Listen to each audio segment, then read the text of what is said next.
জামাত ইসলামী পর্যন্ত যখন নির্বাচনে যে সফলতা দেখেছে, বিএনপির পিছ ধরে তার আশীর্বাদ দিয়ে সেই সফলতা পেয়েছে। আপনারাও একলা চলেন, আমরাও একলা চলি, অন্য দলও একলা চলুক। এই মাটিতে কার কখনই শক্ত ভিত, নিরপেক্ষ নির্বাচন দেন, ইনশাল্লাহ প্রমাণ হয়ে যাবে। বড় বড় কথা বলছে, অনেক কিছু কথা বলছে, আওয়ামী লীগকে পুনর্বাসনের জন্য চেষ্টা করছে, করবেই তো। ওই প্রভুরা পাশের দেশ থেকে নির্দেশ দিলে ওনারা এক জায়গায় হতে 5 মিনিট সময়ও লাগবে না।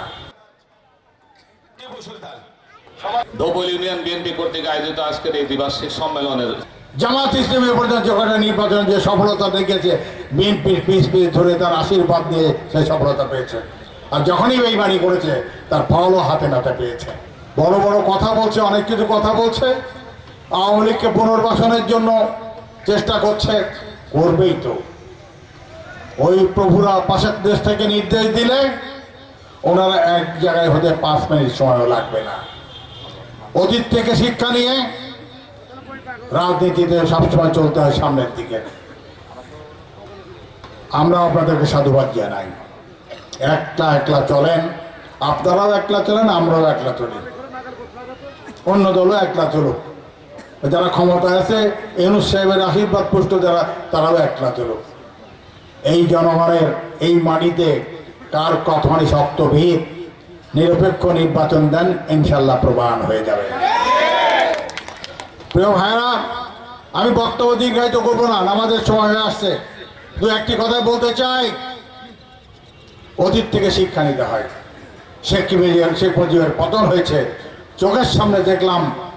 5ই আগস্ট 2024 সালের 5ই আগস্ট শেখ হাসিনার করুণ পরিণতি। রান্না করা ভাত খেয়ে যেতে পারেনি, কাপড় বদলানোর সুযোগ পায়নি।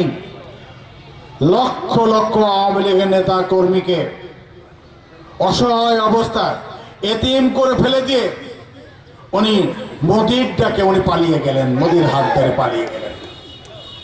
ভারত থেকে উনি মাঝে মাঝে বয়ান দেন, আর এখানে কিছু চিরিংকারী 2-1 লাফা থেকে বিপদে পড়ে, আর পরের দিন পুলিশ তাদের শালা সম্বন্ধীদেরকে যেখানে নিয়ে যাওয়া দরকার সেখানে নিয়ে যায়।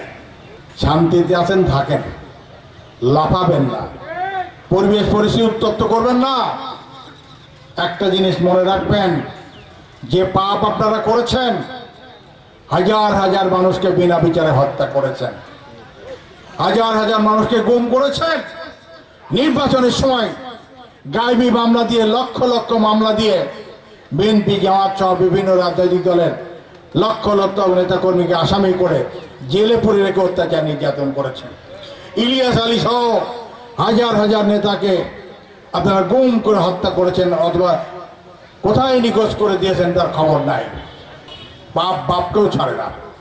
এই হাসিনাই বেগম খালেদা জিয়াকে শহীদ জিয়ার স্মৃতি বিজড়িত ক্যান্টনমেন্টের বাড়ির থেকে বের করে দিয়েছিলেন। আর আল্লাহ তাআলা এই দিনটি দেখার জন্য অসুস্থ বেগম খালেদা জিয়া আল্লাহ আজও পর্যন্ত আল্লাহর মেহেরবানি উনি আমাদের মাঝে বেঁচে আছেন।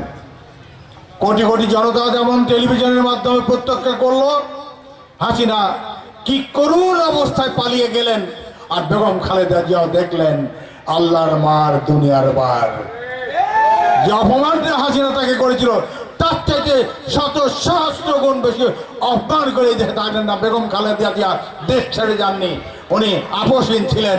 আর হাসিনা নিজের যান বাঁচানোর জন্য উনি পালায় চলে গেলেন। তার দলের নেতা কর্মীদের সাথে বেইমানি করে, অসহায় এতিম করে তাদেরকে ফেলে রেখে চলে গেছে।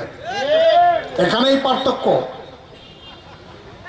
বেগম খালেদা জিয়ার সাথে হাসিনার পার্থক্য, বেগম খালেদা জিয়া আপোষহীন, সবসময় আপোষহীন, আর শেখ হাসিনা সবসময় আপোষকারী।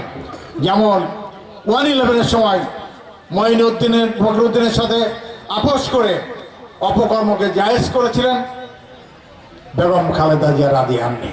আমাদের প্রিয় নেতা জনাব তারেক রহমান শুরুর থেকেই একই দাবি, এই বছরের মধ্যেই নির্বাচন দিতে হবে।